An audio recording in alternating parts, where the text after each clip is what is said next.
Good morning, everyone. I'm going to call our Governance and Priority Committee meeting of December 5th, 2023 to order. We have an agenda in front of us. Mr. Coleman, are there any additions or deletions? No changes from administration, Madam Chair.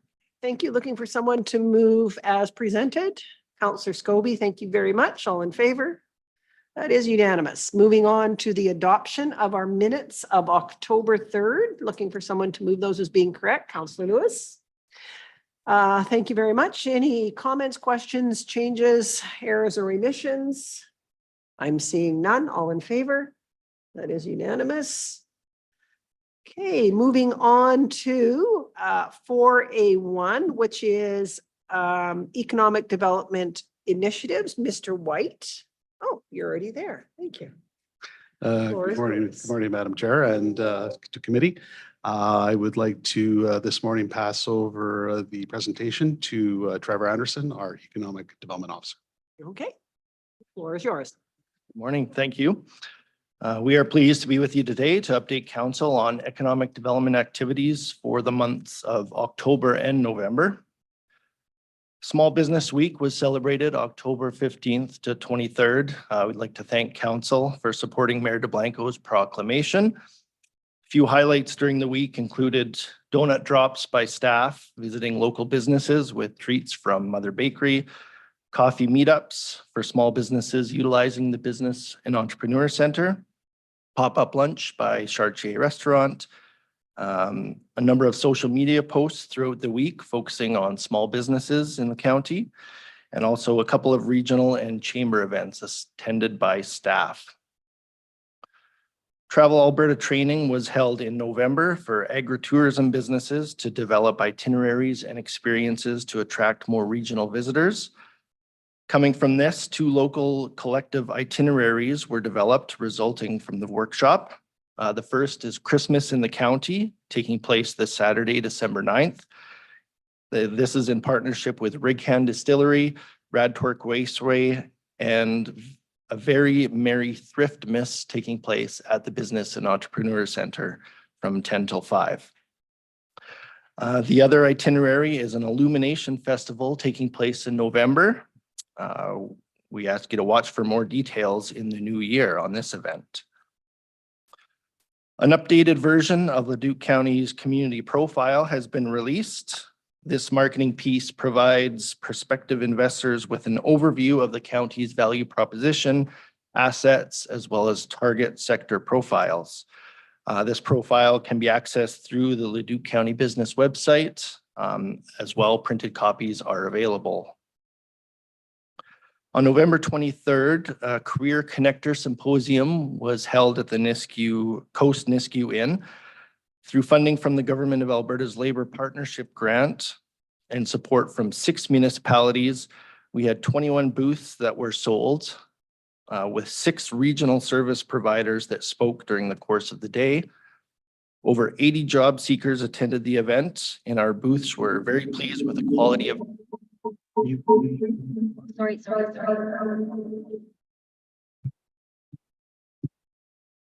Our booths were very pleased with the quality of candidates and resumes they received.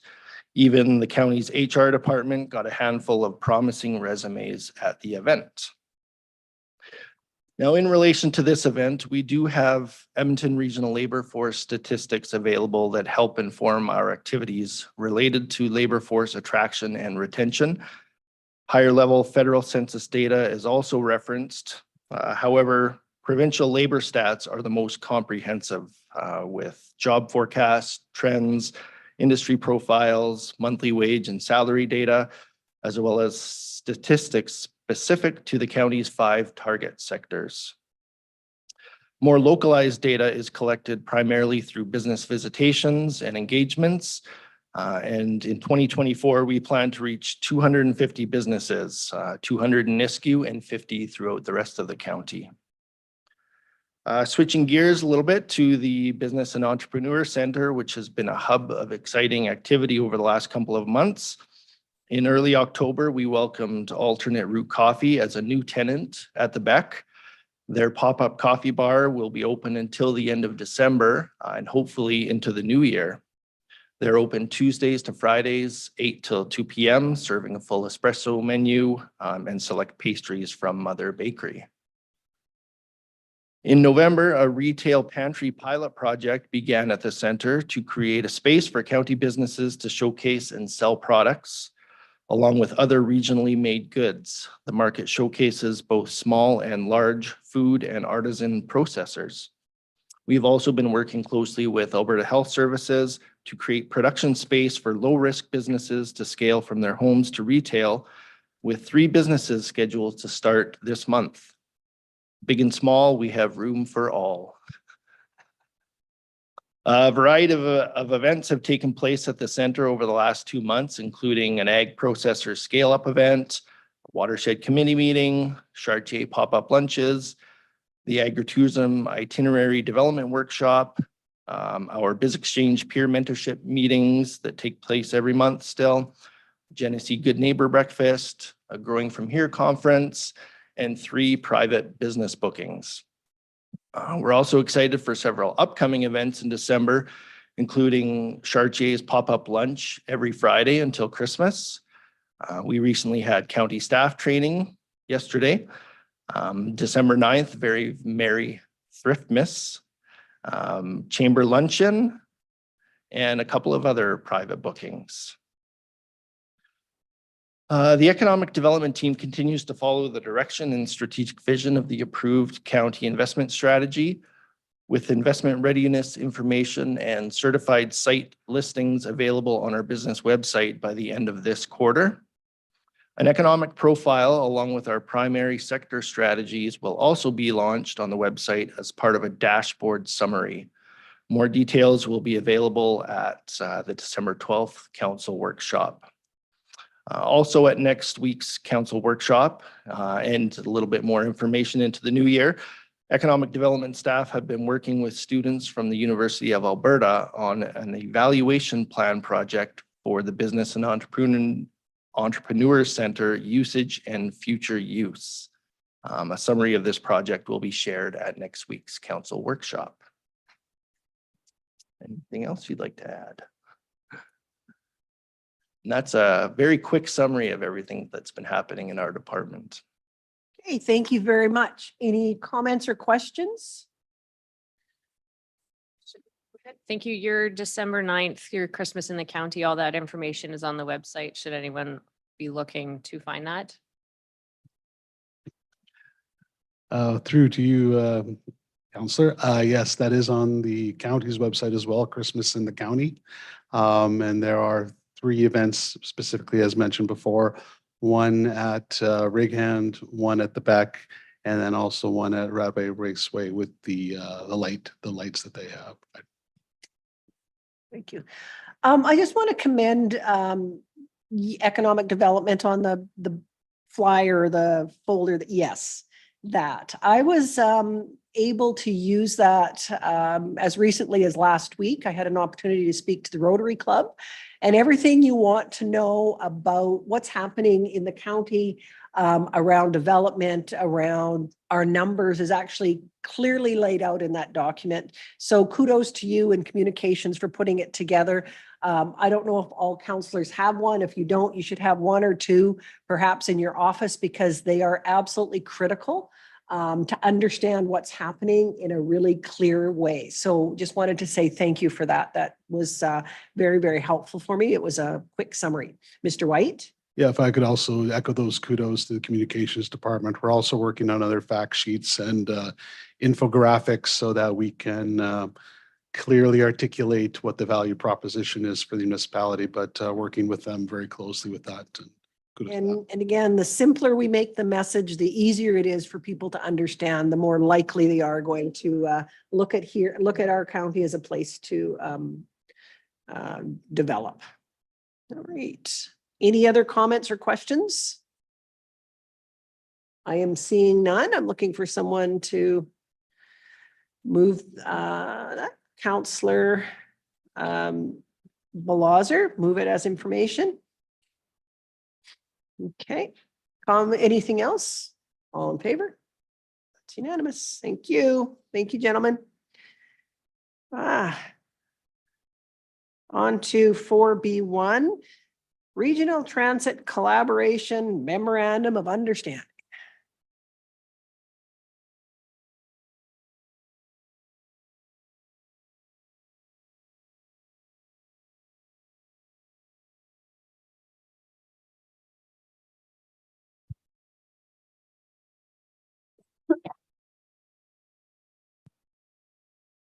Good morning, Council. Leduc County is part of Leduc Transit is participating in the Regional Transit Roundtable, which is consisting of capital regions in the Edmonton area. What this group's intended to do is promote alignment between individual transit systems in terms of interoperability and of fares and payment. So what this is to make sure that we have let's back this up. So interoperability fares and payment and service planning. What we're trying to do with this aspect is to make sure that the experience for the rider is as seamless as possible, that you can actually transit from one transit service to another without necessarily worrying about how the fare works or that the services are going to line. That will be sometimes being looked after by this group. Searching for areas where cooperative efforts like considerations for operational deployment and joint procurements in place. So what we're trying to do is save on operating factors, capital purchases in the group as a whole, and improve the rider experience across the region. All this is while not infringing on each system's own self-determination. So this is not going to be a consolidation of transit services. This is intended that each transit service has their own right to do what they believe is necessary, strike what contracts is necessary, and conduct business as they feel is necessary. What this group is trying to do is to promote everything working together so it is as seamless as possible, moving from one transit system to another. At a recent meeting of the CAOs of this group, a presentation was given by the government of regarding the government of Canada creating a permanent public transit fund. This has an amount of $3 billion per year, beginning in 26-27, and $5.9 billion in near-term funding. This is in addition to $25 billion in federal transit investment through investing in Canada plans. So the federal government is pushing through a considerable amount of funding and to support public transit throughout the country. The government of Canada is still finalizing details of what the funding model and program looks like, but expects to be guided to be available late November, early December. I haven't seen anything yet with this being early December, but I'm still hopeful that we'll receive it. While this appears to be primarily a capital focused program, the allocation between capital and operating funding has not been determined. Part of the proposed program approach is to have a metro region agreement become a requirement for long-term funding. So they do want to try to ensure that these regions have interoperability, again, exactly what we've been doing with this group. Before this announcement by the federal government, the Regional Roundtable was drafting a non-binding memorandum of understanding to establish a framework for the group to outline the goals and objectives. It's believed that finalizing the MOU and having the participating municipalities sign on will facilitate access to these grant programs. So essentially, it'll be one of the primary check marks to provide access to the people who are sitting around a table to hopefully secure grant funding for their individual transit groups. The MOU is, as I mentioned, a non-binding agreement effective for a period of 5 years with an option of a 5-year extension. Any party can withdraw from the MOU with 30 days written notice. So this entire thing is structured in such a way as really to be the anti-commission. This is not where it's an in or an out. This is that people work together, municipalities work together for mutual benefit. And as long as there's seen to be mutual benefit, it'll continue on. And if they determined at some point in the future that there's really no benefit in providing or continuing to be participating in this group, a person can simply walk away from the group. So I've also included a copy of the memorandum of understanding for council's review as well, if there's any questions regarding that item itself. With that, are there any questions? Essentially what I'm putting forward here today is to try to gain authorization for Leduc County to sign on to this memorandum of understanding. And basically it's going to open up some potential grant opportunities for ourselves in Leduc Transit going forward. Thank you very much. Any questions from council? Councillor Lewis. Thank you. In order for the grant funding from the federal government to apply, does everyone on this memorandum of understanding have to be part of it? Like all the 13 municipalities, or could it be two municipalities that are on this that get the funding? It conceivably could be both ways. Again, the term metro agreement, metro region agreements, pretty vague with not having the funding document in front of me. It's really tough for me to define how that is. Conceivably, Leduc Transit could meet that requirement. However, I would say a much better chance is that if you had more people around the table, it would probably increase your chance, because then it's truly a metro group versus a potentially sub-regional group. Thank you. My question actually is for Mr. Coleman. Mr. Coleman, Edmonton Global, I believe, a few years ago asked the county and a number of other municipalities to sign a memorandum of understanding, and it was a non-binding memorandum of understanding. And I believe the county chose not to sign on to it. We're still part of Edmonton Global. Is that correct? Yes. So what's the purpose of a non-binding MOU? Sounds to me like it is a layer of bureaucracy that says we're going to work together. Yeah, it is that, but it is also, I think the focus is, as Mr. McLeod has mentioned, this piece around federal money and accessing federal money, and that the requirement is going to be that we show some sort of regional cooperation in a formalized manner. We can't just say we're working together. The preference for the federal government is to fund regional transit commissions or authorities, which we have smartly went away from in this region. So this really is about us producing some sort of formalized agreement, even though it is a non-binding agreement and voluntary, that shows we are working together for common systems, opportunities to share resources or those sorts of elements, but still maintain and retain our autonomy as individual transit organizations in the region. So, Okay. So my second question, and that's related to it, and you did talk about, the government probably looking for something more formalized, like a regional commission. Does this non-binding MOU push us in that direction? Because when I Googled what does non-binding MOU mean, it's usually an initial step before a finalized agreement is made. So is this first step in that same path to regional commission? there's no intention in this region, nor will there be any opportunity with the current players around the table to go back to a commission.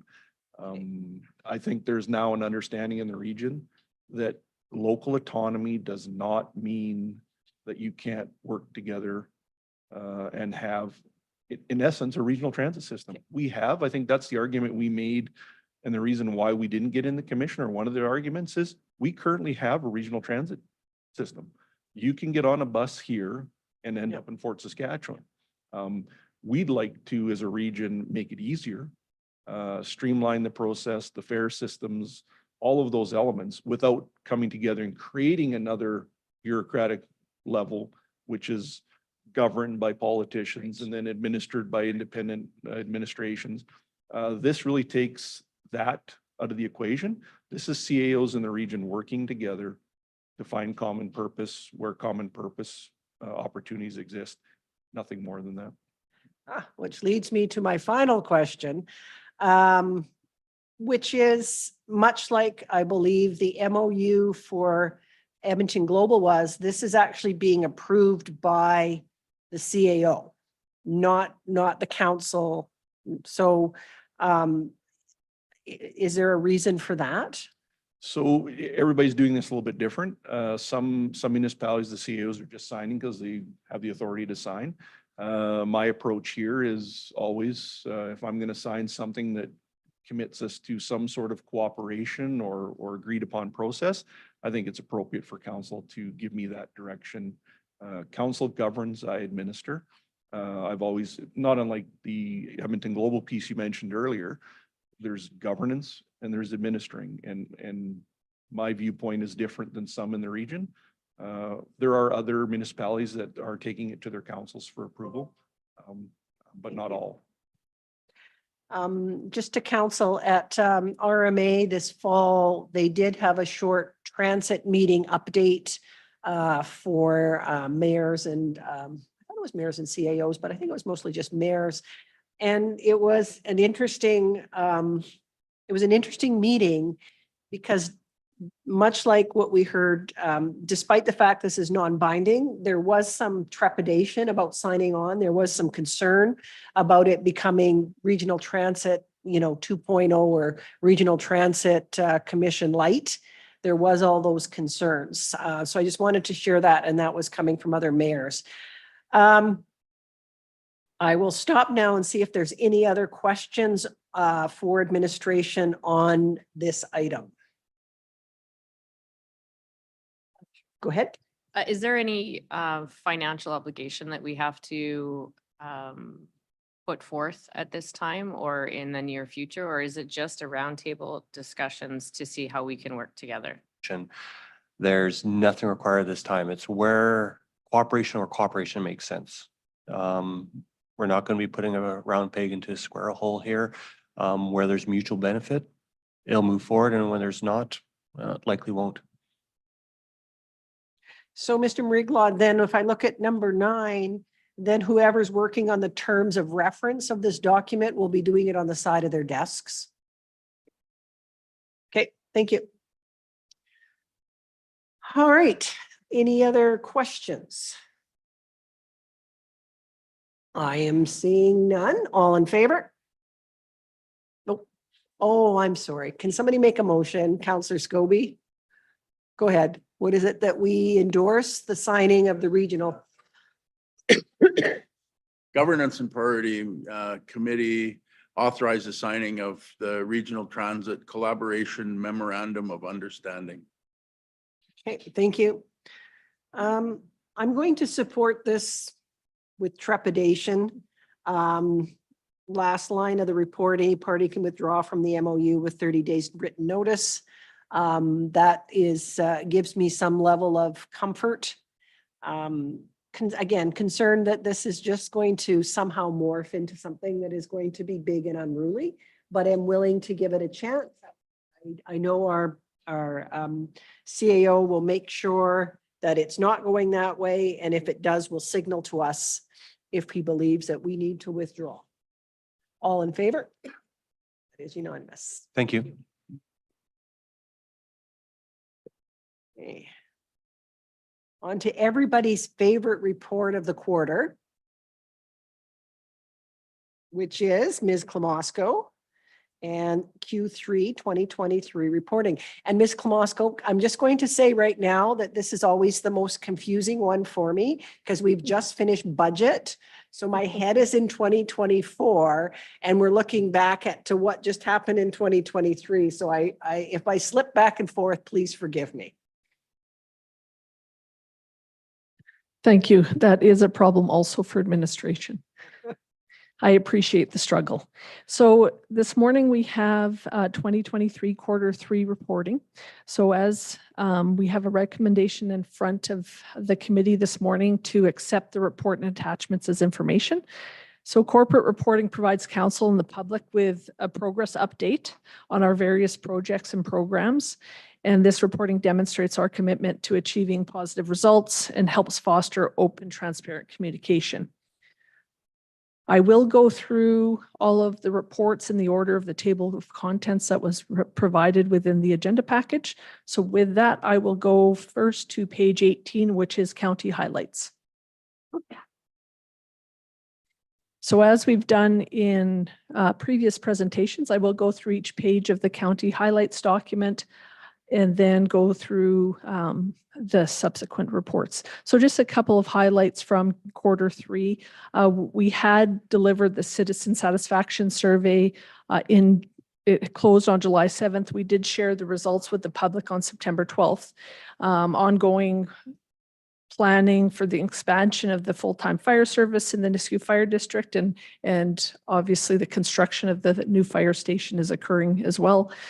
We've had lots of work done on intergovernmental relations in Q3, various public participation opportunities, and again, lots of various projects that have been worked on in Q3. One of substantial note is Township Road 510 and the work that was being done there. Any questions on the county highlights page? No. So then going to the next pages, we have our revenues and expenditures. So we have just a snapshot graph that just shows budget versus actuals at the highest level in the organization. And then going into page 3 of the county highlights document, we have an update on health and safety, just some various training that occurred, and then we speak to our hazards, near misses, incidents, lost time days. I have a question on the number of incidents in Q3 was 11 and year to date was 30. So it seems high for the quarter. I don't know if you can respond to that. It just seems high. You would think that they would be spread out over the year equally. I think there is a lot of summer activity that occurs in the county. So we have more staff that come on board. So I think a lot of, project work, summer programs, lots of things occurring in Q3 in the county. Go ahead. I noticed your definition for incident also relates to illnesses. Would that be like someone calling in with a cold and not coming into work? No, that would not be a health and safety incident. So what would the illness represent, I guess, as an incident? I'm just trying to think of an occurrence of an illness. Perhaps if there was something that came out of an event that occurred, let's say at a fire incident that causes somebody to be ill, that could be perhaps an illness that might come out of a health and safety incident.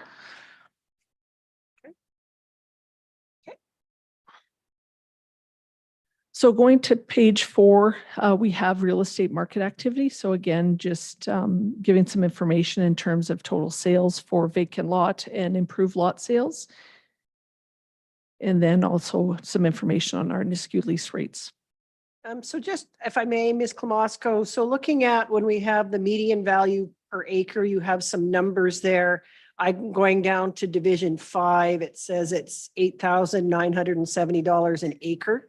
And that there was one large rural parcel for 1.3 million. And I'm going to assume that wasn't 160 acres. It would have been less by just reading that. Is that correct? It says 70 to 75 acres in size. Oh, So comes Ms. those Bernard. two boxes are distinct from each other. So you have the ones that are blue are vacant lot sales, and all the information relates to the property type and the median value per acre, whereas in the green, it's different sales. Those are improved lot sales. Okay. So that 1.3 million does not relate to the 70 to 75 Okay. acres. Probably a quarter section. And it explains why I'm not buying any more land in Division 5. Yeah. Okay. Thank you. Going to the next page, we have identified some development highlights that are occurring in Q3. And then going to page 6, we have just some information on permits. So Q3 totals, year-to-date totals in the various areas.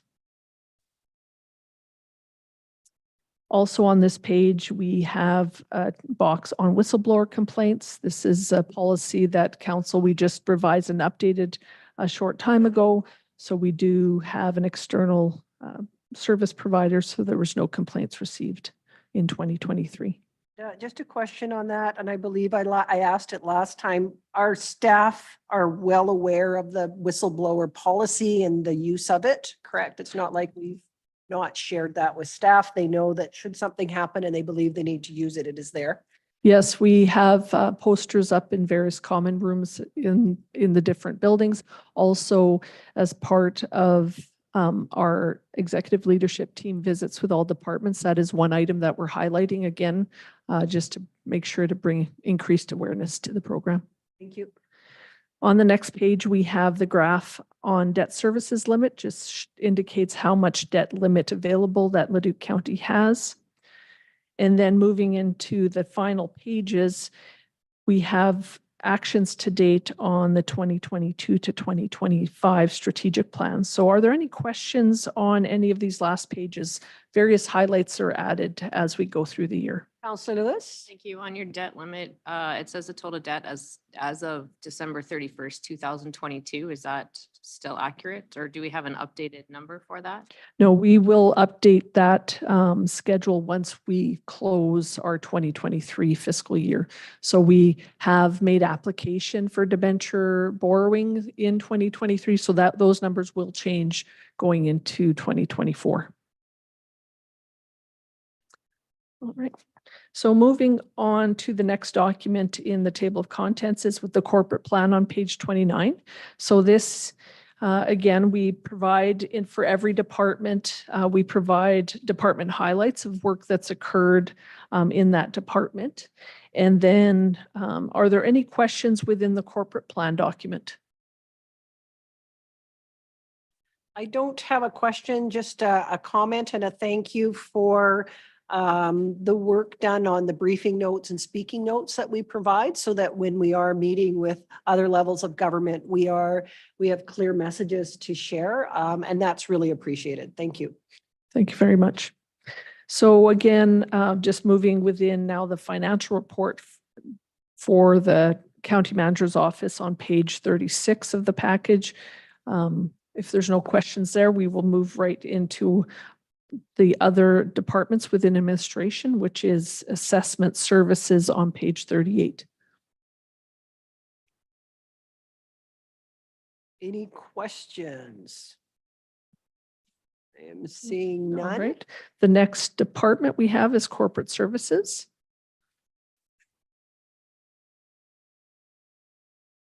Questions on corporate services? And then finally, within administration, we have the finance department on page 50. Okay. Any questions? All right. So the next department report, we have agricultural services on page 56.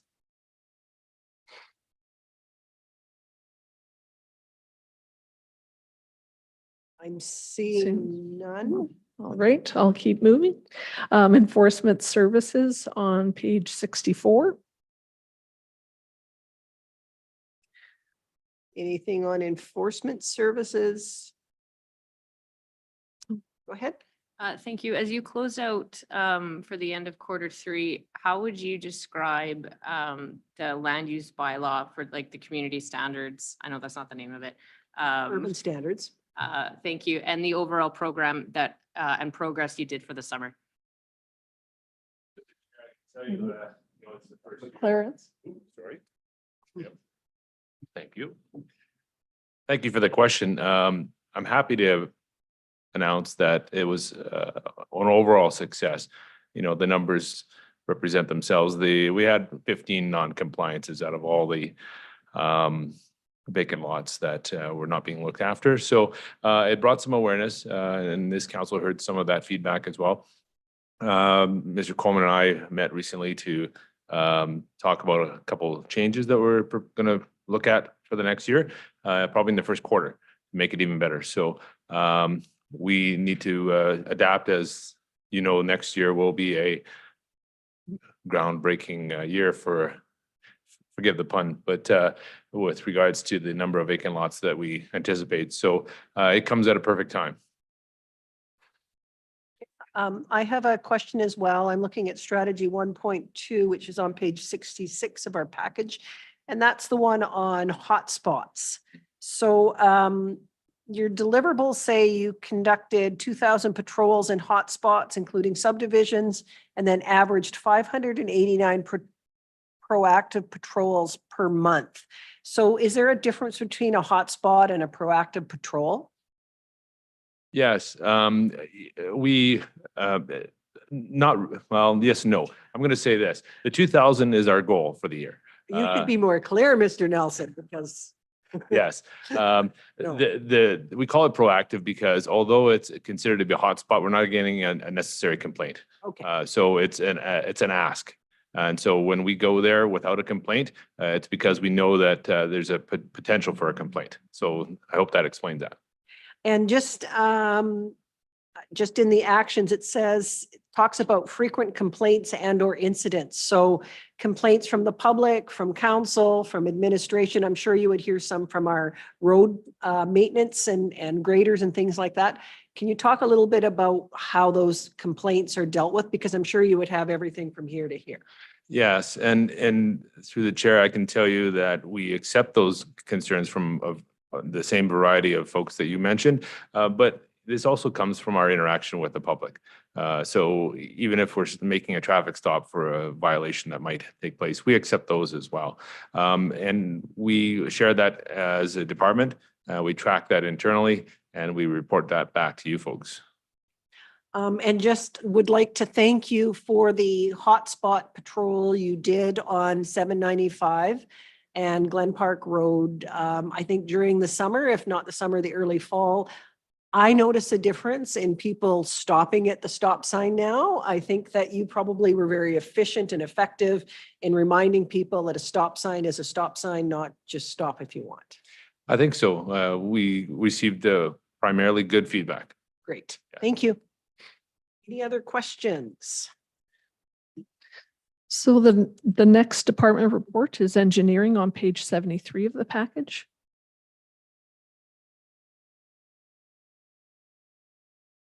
And then we have family and community support services on page 80. Just hang on for a second if you could, Ms. Klamosko.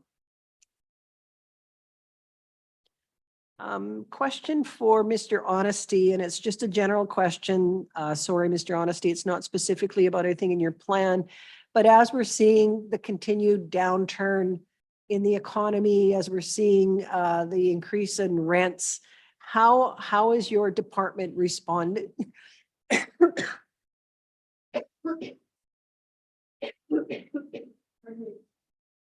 should have called in sick.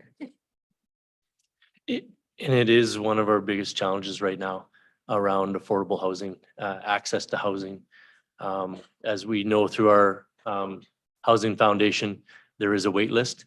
And unfortunately, it's a reality that we're a referral agency. So when someone is looking for housing, you know, our approach is to refer them to available housing. And when there isn't, that's where we struggle.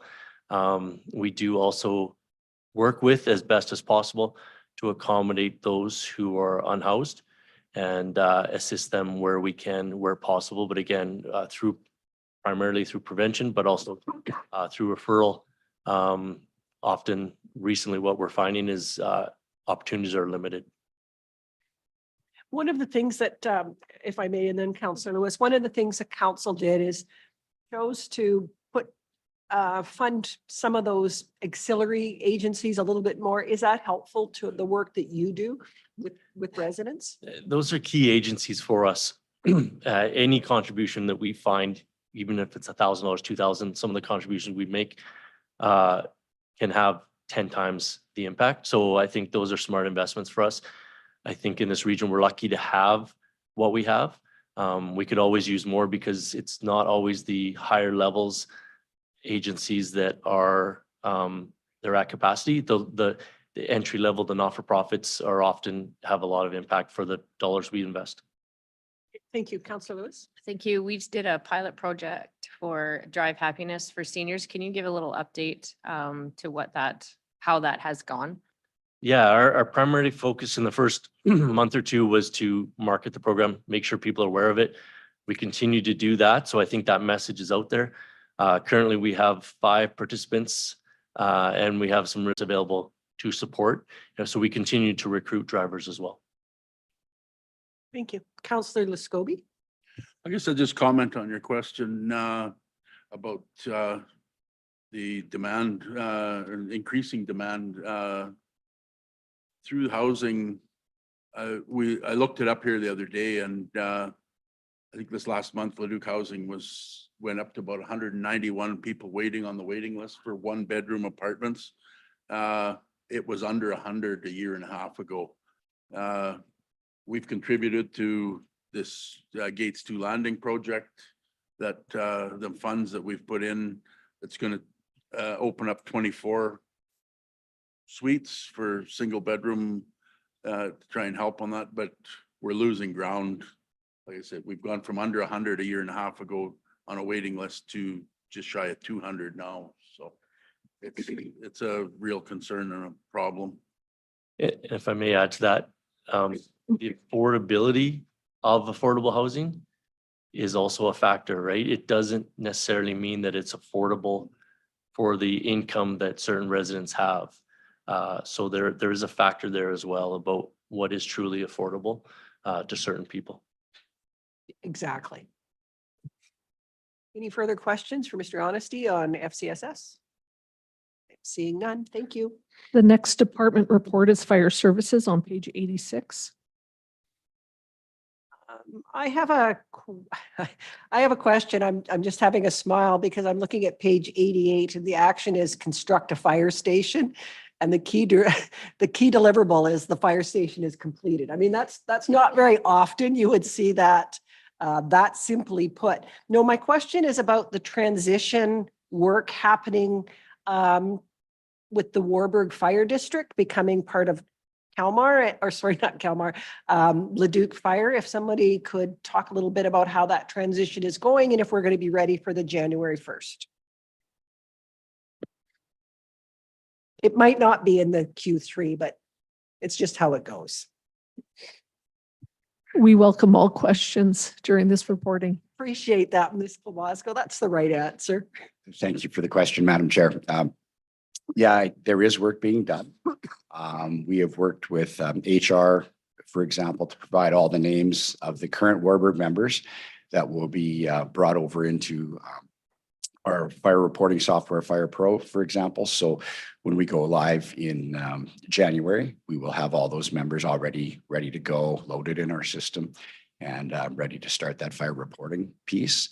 I know the chief has planned to get out to Warburg in the next weeks upon his return to meet with the Warburg members and talk to them and ensure that there's no further questions. And we have sent our platoon chiefs out just last week.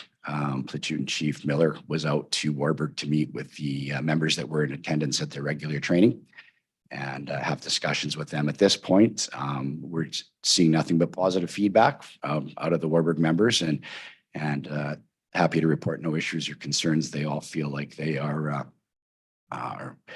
ready and excited to come across to Leduc County. So we're hearing lots of positive. I will also note that we, in advance, we did train up the chief, Philippic from Warburg, to do all his own Fire Pro entry, just like we would in our other districts. And he's been working on that training for the last couple of months. And his reporting and stuff looks really good and solid. And so again, no concerns there. So again, I think we are prepared for the January 1. Great news. Any other questions for fire? IMC, okay. The online fire permitting for next year, are we looking going countywide on that? For Yes. fire permits? Yeah, my understanding is we're going to make it an option for next year, that we will work with the online program that residents will be able to get their online permits. That's good. There's several people have asked about it along the way, why we don't have it. So yeah, it'll be well received. Definitely the direction that we're heading. Thank you. Any other questions? Thank you very much. The next financial report is legislative on page 94. And then moving to Parks and Recreation on page 95. I just have a kind of a look forward question, and it's around Jubilee Campground. We know that Jubilee is subscribed fully for most of the summer. Is there any opportunity to do any expansions there, or is it full? Our long-term plans don't anticipate expansion, primarily due to the location of the campground being on the lake and the impact that that means on the lake. Okay. can't guarantee that a camper isn't going to want to boat, not going to want to access the water. So our current plans, as I've projected and anticipated, is that there wouldn't be expansion to that facility. So if you get a spot at Jubilee, be grateful and enjoy it. Thank you. And moving to the planning and development report on page 102.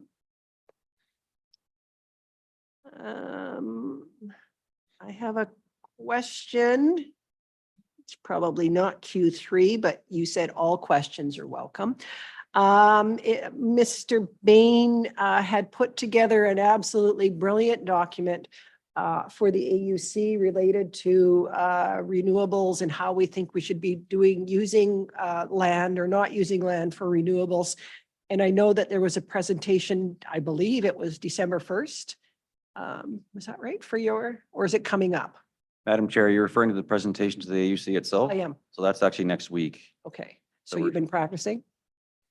Yes, it's in conceptual form at the moment. Okay.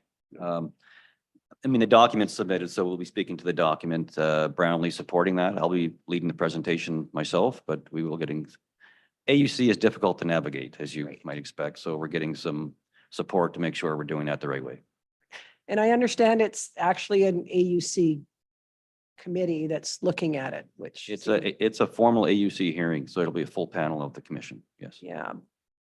But it's odd that if you're trying to change something and you have the same people sitting on listening to people speak and you're telling them that they should change things, it just seems like it's a chicken house, the fox and the hen house to me, but that's. You're not the only person thinking along these lines, Madam Chair. I believe that there've been residents. I know my husband actually spoke yesterday about Lisa Ramp and the importance of preservation of farmlands. So wish you luck. You won't need luck. You'll be ready and do a great presentation. But I think it's critically important to the work we're doing here in the county to try and preserve farmland. Thank you, Madam Chair. Thank you. I know this isn't part of Q3. Can you tell me the total numbers, if you can recall, for that came out for the public participation for the land use bylaw and the MDP that we just recently held? Madam Chair, I don't have exact numbers. We're actually going to bring a report for you at next week's workshop on the 12th, just to give you a bit of an overview, and then a full what we heard report will come to you in January. But it would be, so the last 3 events that we had were 3 consecutive nights, week before last. And attendance varied, I would say. We had Raleigh View, we had New Sarepta, and we had Telfordville. And the numbers probably averaged in the 30s for those 3 events. Telfordville, I think, was a bit lower than that. But we were very pleased with the numbers that we got, and combined with the first 2 events that we had earlier in the year, one in June and one in August, those were particularly well attended as well. And I would say that the feedback and the questions that we were receiving at those events indicated that people were attending because they're genuinely interested in the work. They want to have input into what's happening, and it will inform the work going forward. So these events were a market success for sure. I've been to many land use bylaw meetings in my career, and it's not odd to have 3 people come. So very good signs. Any other questions for planning? I am seeing none. Thank you, Mr. Bain. Thank you. The next report in the package is for public transit on page 112.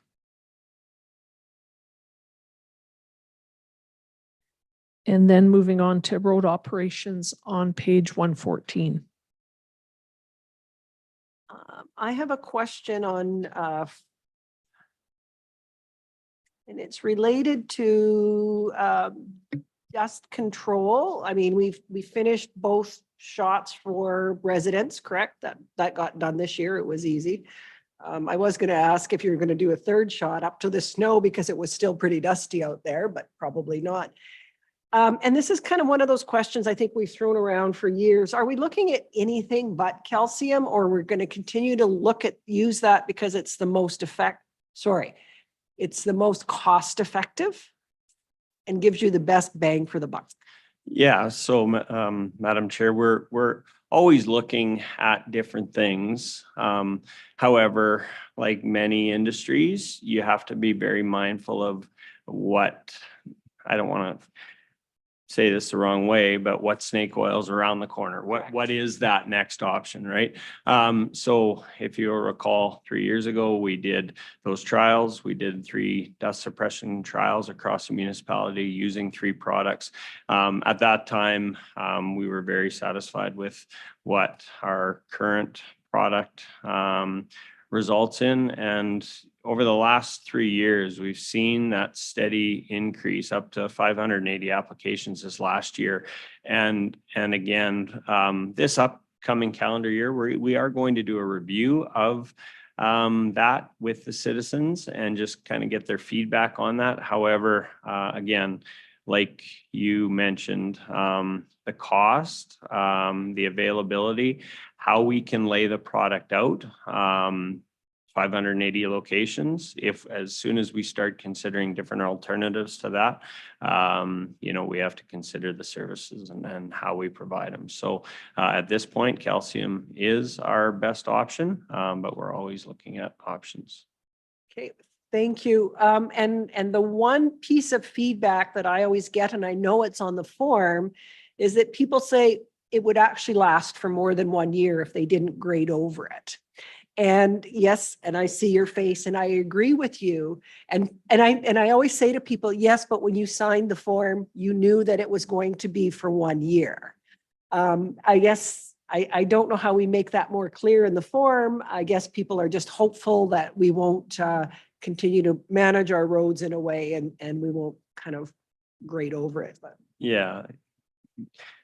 yeah, They're not grading it because it doesn't need it, right. right? The direction to our 11 operators is that you grade what's required to be grading. So if there's washboard at the start and end, well, they're not grading through the whole thing. They're doing the start and end. There are occasions where they have to pull an area, but they're not intentionally going out and eliminating individuals' dust suppression because it's the middle Correct. of November. That's not the direction ever. And you just brought up washboards. In a dry year, the washboarding on the roads is worse. Is that correct? Yeah. Or is it harder to fix it? Yeah, it's harder to blade. It's harder to blade out. However, there are locations that plague us. I think during those years where we're properly blading the roads, it makes it easier to manage for the long term. So historically, some of our embedded washboard wasn't bladed out, and I think we are blading that out. However, that loose float, intersections are always bad, acceleration and deceleration areas, but when we start seeing washboard, when vehicles are traveling 60, 70, 80 kilometers an hour in the middle of a section of road, then we kind of indicate what the problem is. Thank you. Councillor Scobie? Yeah, I guess that is an issue out there right now. I had a call up from the Fruitland area. I've got some right out on the road in front of our place, kind of in the middle where the washboard is pounding out, and it would be nice to go and cut it out. But as I mentioned it to Butch about it up at Fruitland, and I understand that I know the concept of working dry dirt. He's working the best he can at it, but under these dry conditions, you can't go and cut this thing loose and cut all the washboard out and then just leave dry, dusty dirt laying there. So it's something you have to explain to the residents. I've been working on it, and some of them believe, some don't, I guess, but they just, some obviously just need a grader so they could go and fix it because they know how, but they're working at it. We've got some bad spots. Been dry for a long time. They haven't had the ability to fix it. Next time the road's got some moisture in it, I'm sure they will. So. Yeah, it'd be nice to get about an inch of rain right now, however, not freeze, just allow that. If we could just Wow, turn on the tap, shut off the tap, work our roads for 2 weeks, then get bitter cold and freeze it down would be awesome. Okay. Thank you. Any further? Oh, go ahead, Yeah. Councillor. Yeah, just further to that, yesterday I was just pulling out of Sunnybrook and I run into Lenny grading up to Sunnybrook and we chatted about the washboard. And like he says, I says, yeah, a couple days in his back. He says, couple days, sometimes hours. He said in his back, but I wanted to go back to the dust suppression and grading it. Is it true or is it fact that if it's wet, you can grade it and the product will come back up and you could actually do a pretty good job even? Yeah, so what the entire intent of calcium is, it sucks atmospheric moisture out of the air, and then it rejuvenates, it invigorates. So that's the greatness about calcium, and that's the flaw in calcium. If you get too much moisture, like we experienced in 2020, and you have long extended strips, it gets sloppy and gooey and mucky. However, calcium works really, really well when on years like this, if we were to get a little bit of rain and you were to work it and lay it back, yeah, it would kind of rejuvenate itself. However, eventually it does break down.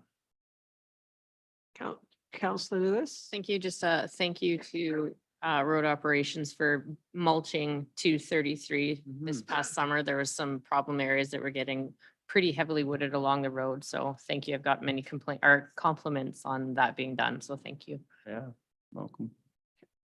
Any further questions? I am seeing none. Moving on. So the next group of reports is for utilities. So we have the water distribution, wastewater collection, and waste management. Are there any questions on any of the utilities? Yes.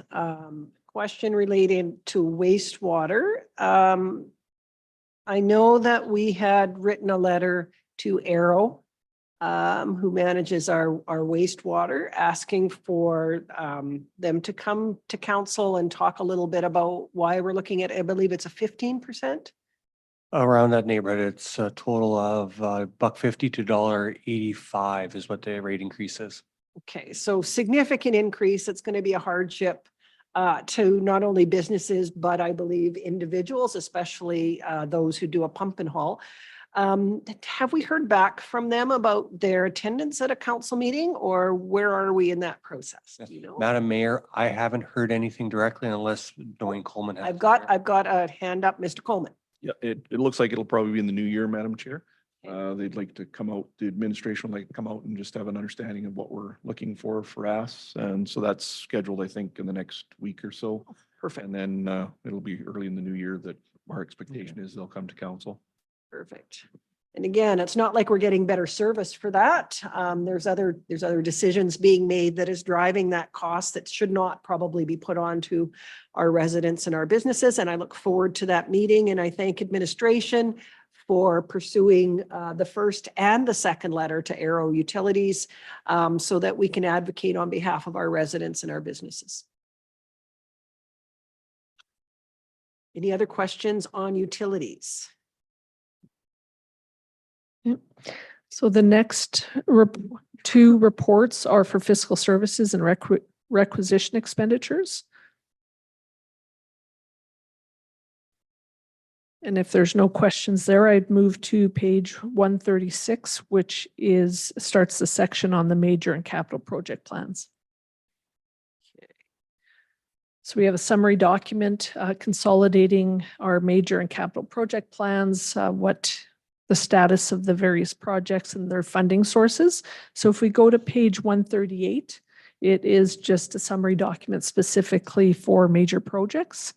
And then moving to page 140, we have a listing of the detailed of all the projects that were being undertaken in 2023. Are there any questions on any of the projects, the major projects? I have a question, page 141. The Central Nisku Local Area Redevelopment Plan says the project's on hold waiting for Nisku and East Vista's Utilities Capacity Assessment Report. Do we know when we're expecting that report? Is it Q1 next year, Q2, Q7?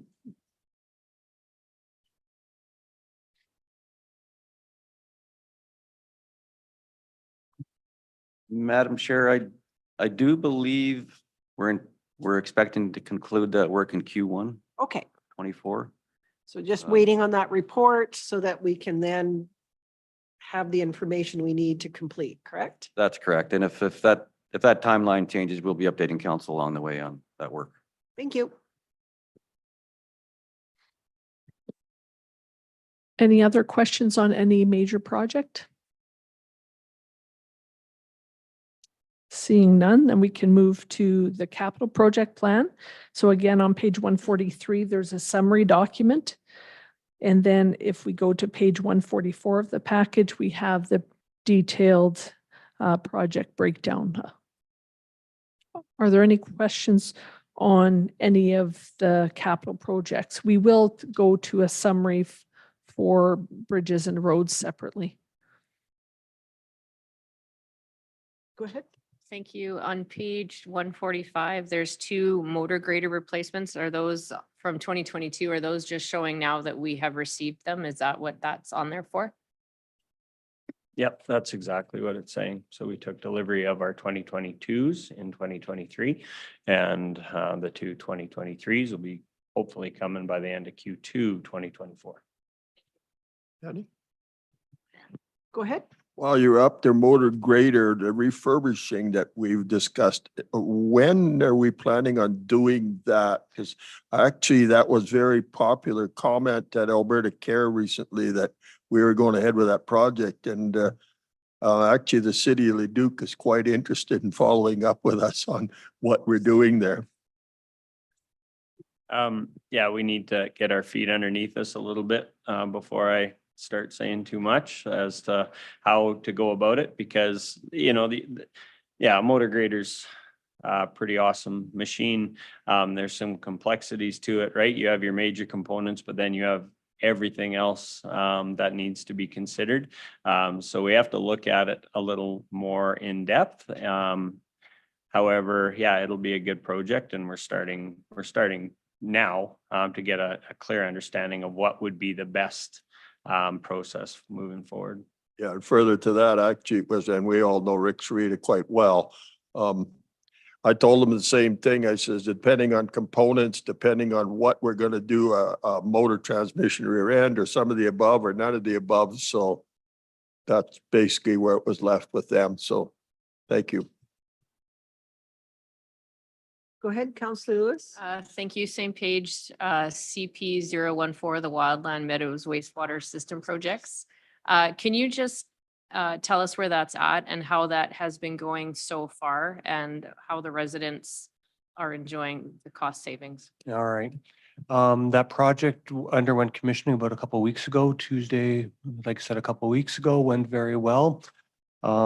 Everything I've heard to date that it's working very well. There's been a few minor nuisance alarms, but otherwise that they're ironing out, but otherwise it's been working very well, able to maintain it in-house. Right now, they're going to be saving a significant amount of money a month. I think they're somewhere in the neighborhood about $10,000 a month for hauling out wastewater. So it's a significant expense. So Is this a program or project that could be applied to other subdivisions within Leduc County that might have a communal system?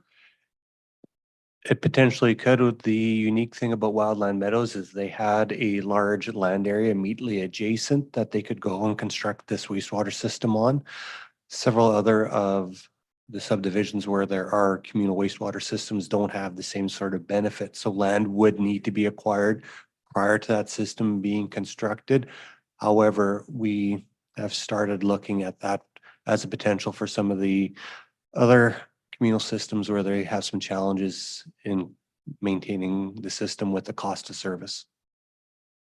And just on that as well, Mr. Riglod, this is not a county tax. This is not being funded by tax dollars. Is that correct? You're 100% correct. This is a local improvement. So that basically means that the individuals who are benefiting it, namely the people within Wildland Meadows, have an additional tax on their bill, which goes back to paying the debenture that the municipality basically got and pay that money back. So there's no impact to the general tax base as a whole. So a great way for again, a community like a subdivision to solve a communal problem. Absolutely. Thank you. Okay, moving on. So then moving to the next page in the package on page 146, you have the detailed road projects for 2023. Are there any questions on any of the road projects? Seeing none. So then the next report is on page 147. It's the 2023 bridge program. Any questions on the bridge program? I do. I noticed that one of the reasons why things are not moving ahead like we expected is related to right-of-way acquisition. Is that individual landowners then? We have to have access to either get to where the bridge is or a laydown area? What is that? If you could explain, Mr. Miglood? For the right-of-way acquisition, frequently when we go and replace a bridge, we do need to extend it to meet current design standards. So we need some additional road right-of-way on one or on both sides in order to properly construct this bridge. So administration does need to go and contact landowners, negotiate a price, go through the necessary approval processes. For instance, next week, we are talking about land for one specific bridge, about the approval of the preliminary agreement so they can move into the formal purchase agreements, then that project can proceed forward. So that's something I've been handling, and I do have 2 more bridges on the books I need to acquire land for within this next quarter or so. Okay, thank you. Councillor Balazer? So further to that, if you're going to require land, which means requiring money, where's the money coming from for this then? If we got that figured into the budget or? It's usually, it would be coming from the budget. That's one of the first questions that I always have, is that when we're taking a look at the land costs, where is it coming from? In most cases, the land acquisition requirements are fairly minor, usually somewhere in the neighborhood of about 1/10 of an acre. Some cases, it's probably the most expensive acre on the entire property, but at the same, it's still much cheaper than the alternative, which would be series retaining walls, guardrails, which create their own maintenance challenges, operational challenges, inconvenience to the farming equipment, that sort of thing. So land acquisition, even at a small premium, is still much preferable than the alternative. Okay, thank you. Councillor Scobie? I guess just out of curiosity, are you having much luck getting these? Are you getting resistance to people selling that 1/10 of an acre, or we've had some issues on other ones? Just kind of wondering how this is generally going along. So far, it's been fairly good. It's just usually comes down to either coordination of schedules or management or funding. The one near Kalmar, again, there's a premium associated with some of the purchases. However, it's still significantly cheaper than going and constructing retaining walls, things of that nature. So most of the time it's understandable, and luckily, usually the land that we're asking for is creek bottom. It's not necessarily viable farmable land, so it's not as difficult as it is in road right-of-ways where you have a long linear strip that's viable farmland that you're saying, I'd like to have that as ditch bottom or back slope, so. Okay. Thank you. The final 2 reports in the package are the operating reserve schedule and the capital reserve schedule. So in our operating reserve schedule, we just have approximately 26.9 million in operating reserve and 23.4 million in capital reserve. Just worth noting is that a lot of the year-end transactions for funding and whatnot have not occurred at this point in time. So you will see those transactions within the next reporting period. Any questions on the reserve schedules? I am seeing none. Okay.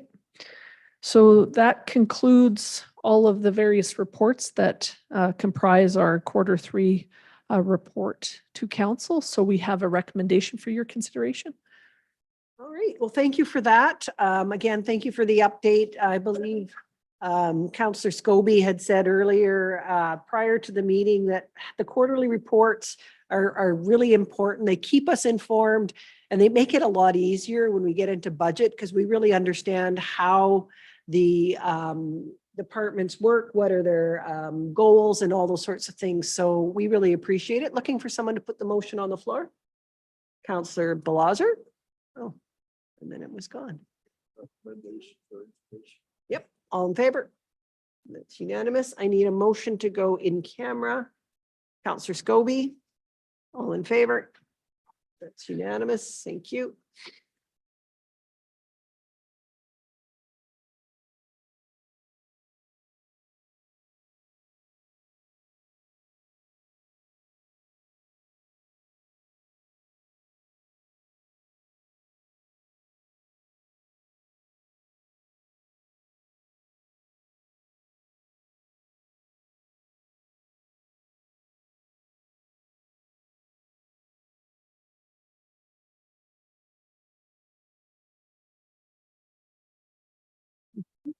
Do you think anybody actually stays and watches when we go on camera?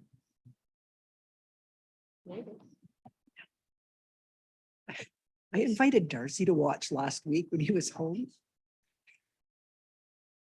And he just.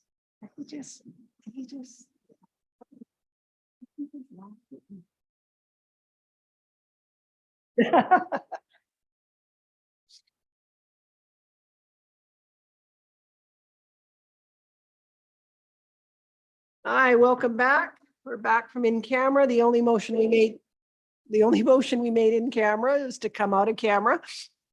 We do have a motion though from our discussion in camera.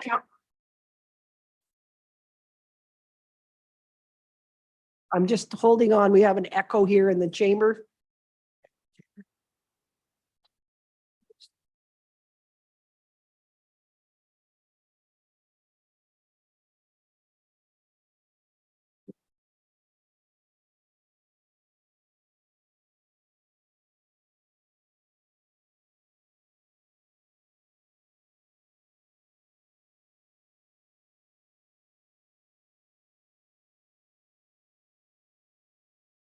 Oh, we're good to go. Continue on. So thank you very much. We came out of our in camera. The only motion we made in camera was to come out of camera. However, we do have a motion from our in camera discussion. Councillor Lewis. Thank you. I will move that the following public members at large be appointed to the committee's boards as follows. FCSS, Family and Community Support Services for Rural East, with a term expiring December 31st, 2025 is Jolene Diog.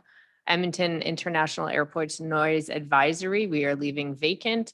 Parks and Rec Advisory Committee with the terms expiring December 31st, 2025, the Beaumont Region, Mary Ann McDonald. Kalmar Region, Chris Hahn. New Sarepta Region, Maggie Marshall Sloan. Thorsby Region, Cindy Miller. Thank you very much. Any questions on the motion? Seeing none, all in favor? That is unanimous, and I will adjourn our meeting at 11:53. Thank you for joining us.